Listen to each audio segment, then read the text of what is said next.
नमस्कार दोस्तों, आज एक हम नया टॉपिक स्टार्ट करने जा रहे हैं और उसका नाम मैंने क्या दिया है, NEET JEE booster. NEET JEE booster का मीनिंग क्या है कि कोई भी टॉपिक आपको बताने के बाद उस टॉपिक से कनेक्टिंग जेईई और नीट में जो भी क्वेश्चंस आए हैं उस क्वेश्चन का इम्पॉर्टेंट क्वेश्चन यहाँ पर डिस्कस करेंगे आपको।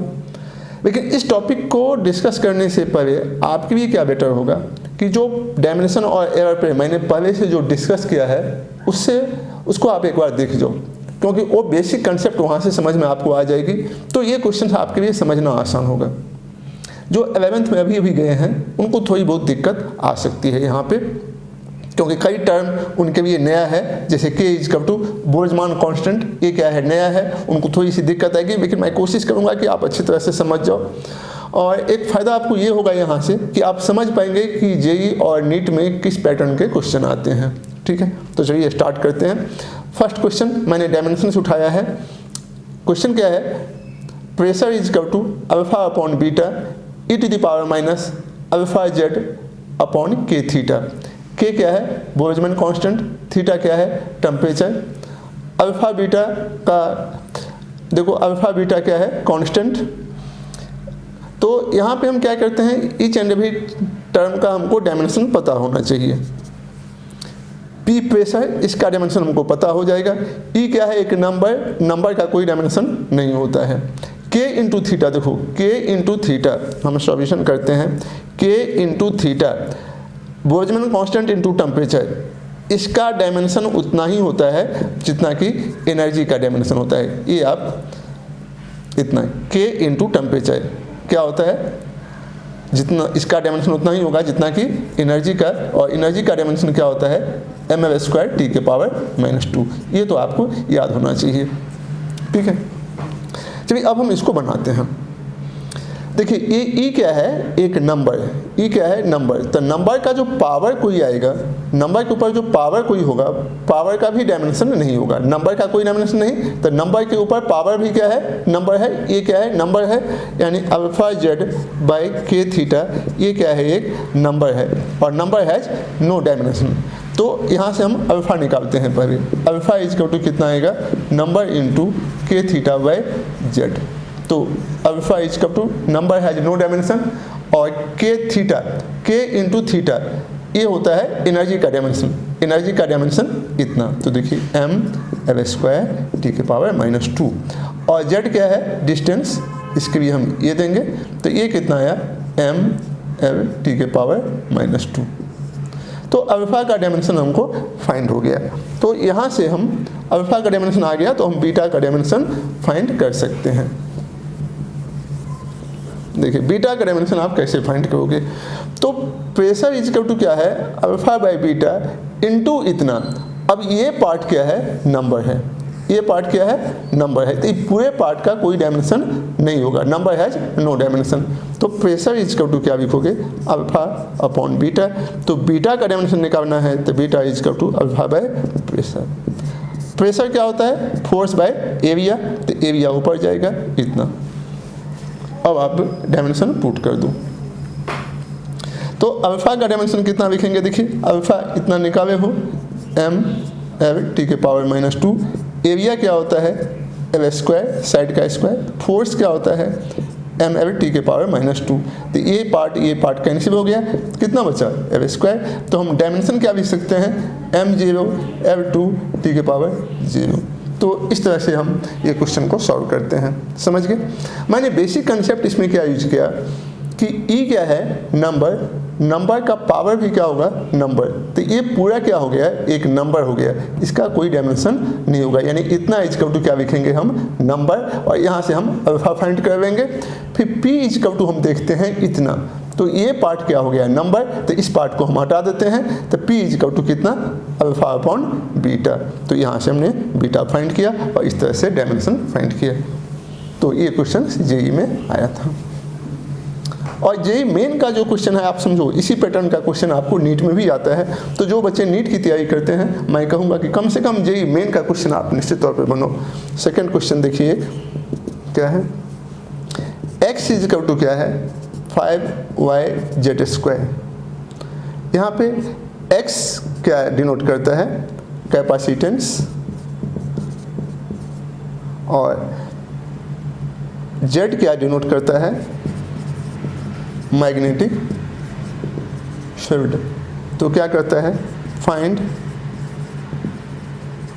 डायमेंशन ऑफ Y, और ये किस में आया है आपको, ये 2019 जेई मेन का क्वेश्चन है।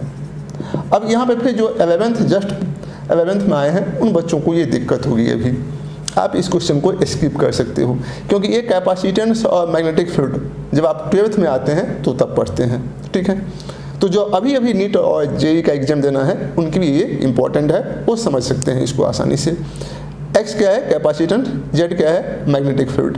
तो कैपेसिटेंस का हम डायमेंशन फाइंड करेंगे, मैग्नेटिक फील्ड का डायमेंशन फाइंड करेंगे और फिर हम वाई का डायमेंशन फाइंड करेंगे, ठीक है। तो देखिए कैसे बनाते हैं इसको।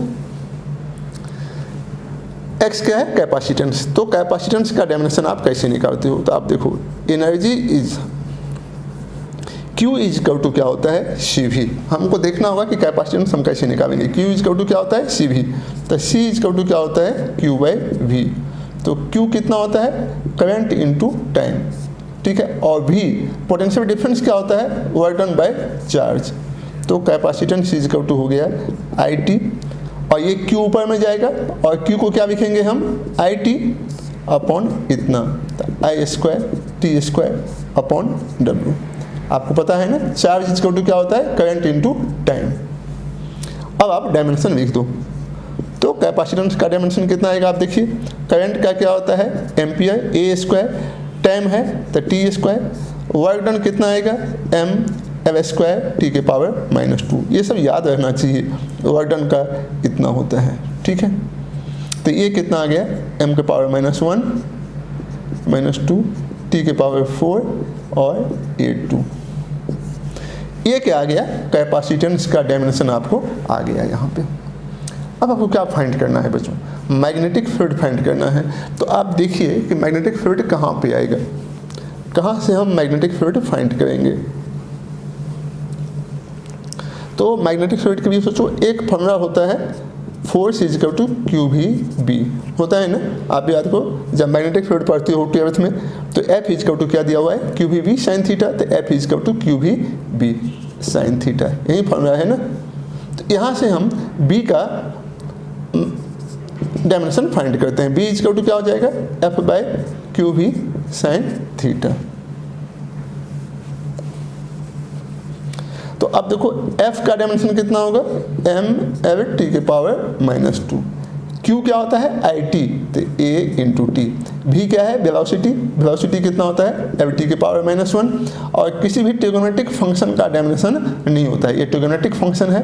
तो ट्रिगोनोमेट्रिक फंक्शन कोई भी हो, sin theta, cos theta, tan theta, उसका डायमेंशन नहीं होता है। चूंकि ये क्या दिखाता है, ये क्या आएगा आपको, जैसे sin 30 आएगा या sin 60 आएगा तो क्या देगा, ये नंबर देगा, और नंबर का कोई डायमेंशन नहीं होता है। तो ये आप बना दो, m, ए से ये कैंसिल हो गया, ये हो गया T के पावर -2 और A के पावर -1। तो हमको कैपेसिटेंस का डायमेंशन फाइंड हो गया है और मैग्नेटिक फील्ड का डायमेंशन फाइंड हो गया है, ठीक है। तो हम अब y फाइंड कर सकते हैं। तो y इज इक्वल टू कितना लिखेंगे, देखिए x/5z², x/5z²। तो x क्या है, कैपेसिटेंस, x क्या है, कैपेसिटेंस। तो कैपेसिटेंस कितना आया है, देखिए m के पावर -1, l के पावर -2, t के पावर 4, a के पावर 2। 5 क्या है नंबर, इसका कोई डायमेंशन नहीं होगा।